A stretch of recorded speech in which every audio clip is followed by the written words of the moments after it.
During my elementary days and early years of high school, when I would encounter the subject of history, I would think to myself, why should I even bother studying this? It's already in the past. The past is past and never to be discussed. It's not going to change if you talk about it now. Why don't we just move on and focus our bright future ahead of us? Why should I even care? It's not like it's going to help me when I find work or something. But I guess I just have to listen and study so that I can properly advance to a higher year level. And because even so, I needed to be a good student. That was my main impression about the subject of history as a whole. I guess a big part of it was because, based on my personal experience back in elementary and high school, it was so boring. It was so dull that you can fall asleep within the first 5 minutes when a teacher would begin to speak, accompanied with a very quiet and monotonous voice. I can recall it most. Most of our activities and assignments include outlining a topic for us to memorize later on, memorizing every country with its capital, time periods with important events. It was also required to remember a lot of historical figures, while keeping in mind the day of their birth up to the day of their passing, and also what they were known for.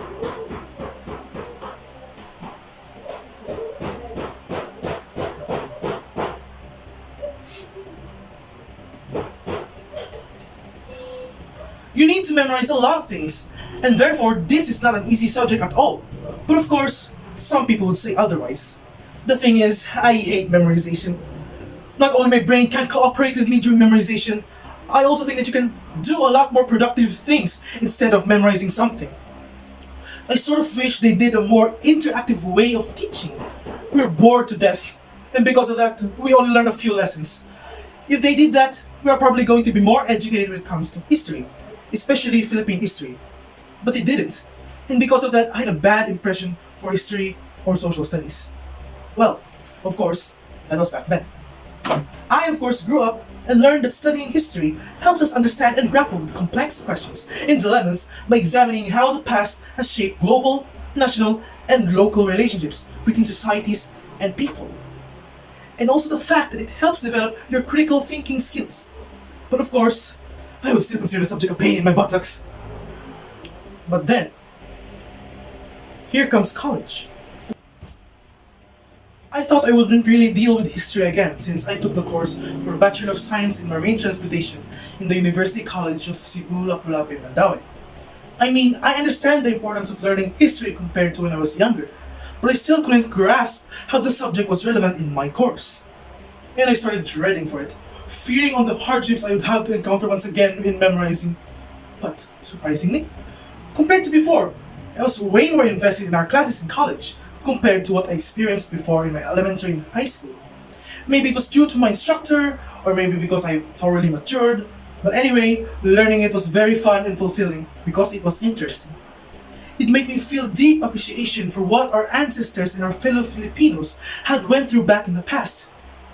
I would have never known much deeper about these stories in the past if this subject wasn't a part of my course, and since I myself would have never bothered looking it up on the internet.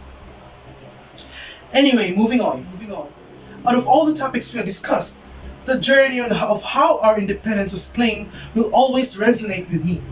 The hardships our fellow Filipinos had went through with the revolts to try and oust the Spaniards out of our country, and how it mostly failed due to the lack of numbers and how scattered their forces were, literally and figuratively. Same with the propaganda movement. The overall methods are different, but the main goal is to at least let the Philippines be free from oppression, even if it had to be a part of Spain. But alas, it was futile, for it didn't succeed due to infighting and a lack of unity.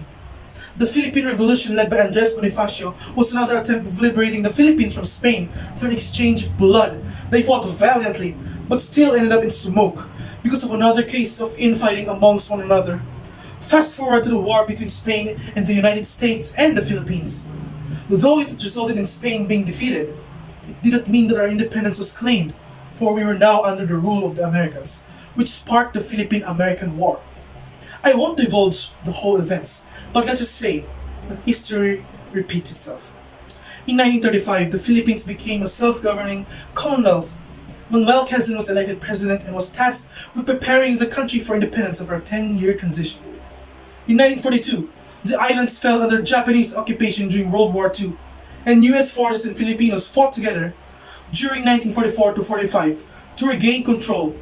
On July 4th, 1946, the Republic of the Philippines attained its independence. Huh?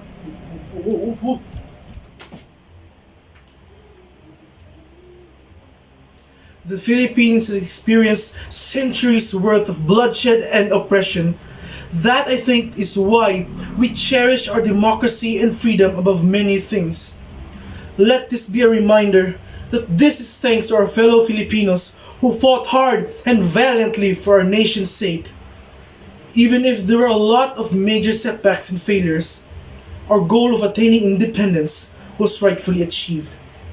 This was truly a learning experience. Happy Independence Day.